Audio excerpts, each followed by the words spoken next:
and welcome to another podcast from the world where we live, with myself, John Alcock, and Jared Freeland.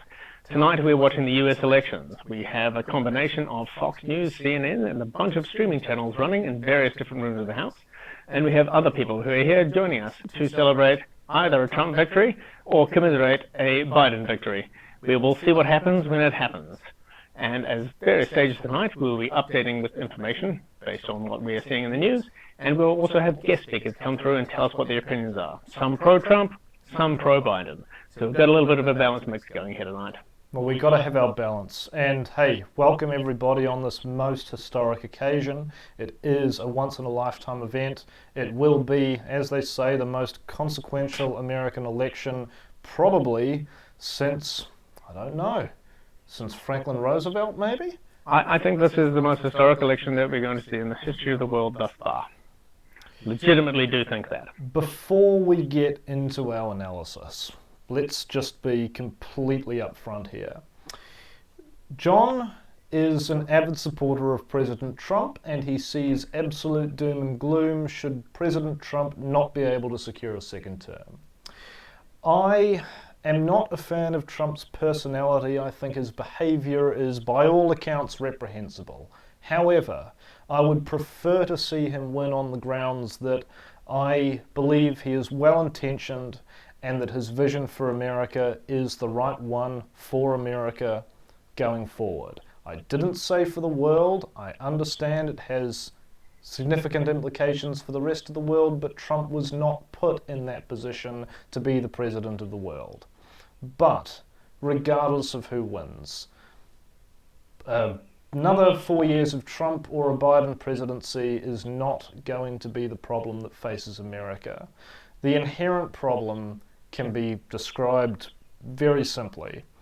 You have one side, let's call them the Democrats, who think one way. You have another side, let's call them the Republicans, who see the world the other way. And instead of trying to work together... Sorry, I'm going to interrupt just quickly here, because I see it on the TV in the background. It's currently 207 for Biden and 148 for Trump, according to Fox News. I know CNN numbers are slightly different at the moment. Yeah, it's about 5:15 at the moment. So Trump's won Florida. He's ahead in a few other states. Texas is going down to the wire. They said it would.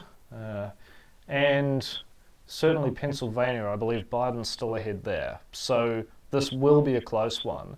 And of course, we probably won't actually know the result by the end of the night because of the disproportionate number of mail-in ballots.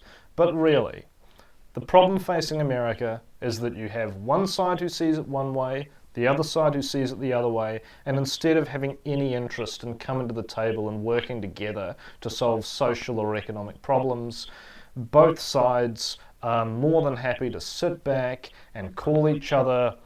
Well, there's a whole... actually read through a whole lot of list of them. Nazi, Hitler, racist, sexist, bigot, homophobe, bigot... This is sort of on the back of the Jonathan Pye video you sent me the other day, where he was talking specifically to the left, and the whole point being that the left is not willing to discuss anything with anyone anymore. But I posted that, and I agree. But I agree that the right does that also. It is not a singular problem. In a way, I agree with Jared, but I think I disagree on the cause of the problem. Whereas I think the cause of the problem is religion. Religion and fervent belief in one's ideological position, to the point where no evidence that can be provided will ever disconvince you from what you're trying to do, which is, to me, the definition of faith. It's applying a religious fervour to political ideology. It's happened many times before. You look at the Japanese in World War II, their worship of Emperor Hirohito, and they would do anything for him, and that included all manner of barbaric activities and murder and everything. Or the devotees of Adolf Hitler. That's probably the most common. Or Stalin. Or Angela Merkel. Any dictator. And you see this hyper-partisanship. You see this horrible lack of discussion and not wanting, if somebody disagrees with me, they must get their sources from... They're evil. They're evil. They're described as evil. They're not worth listening to, and also to the point that people won't even entertain the idea that they might have a point behind what they're saying. They just dismiss them. Oh, they're quacks. They don't know what they're talking about. Any source that they're using to get their information, it's a conspiracy site. It's fake news. And these problems... I think this point is very well represented by exactly what we are both doing here tonight. We have, in the next room, a bunch of people who support Trump, a bunch of people who are in the middle, and a bunch of people who support Biden. That's the whole point. We want to encourage those kind of conversations. We want to encourage people to talk to each other. We want to encourage people to pick the best ideas. We really want to move towards that meritocracy rather than, I'm for Trump, I'm for Biden. As much as I say that all the time, I'm totally guilty of doing it myself. The reason why I like that perspective is because I like certain things that that particular candidate does. Do I agree with everything? No. No, I do not. But this is the situation we're in the moment. If we don't achieve anything else tonight, I just hope that we are not going to contribute to this hyperpartisanship and this nonsense that has poisoned political discourse in America, is doing the same thing rapidly in New Zealand and across the Western world, and really, it is not the way forward. It cannot be the way forward. I think that largely depends on how many drinks I have tonight. We might get quite hard a little bit later.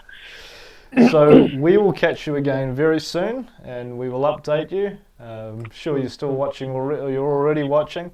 Oh, hopefully. And if you're on the invite to come to this event, please show up. It'll be way more fun if there's more people here. I know there's 30 of you with invites. Come around. We won't bite. And if you don't have an invite and you live in Auckland and you're real nice to me, I might invite you as well. Flick me a message. We'll see you again soon. Take care. See you later.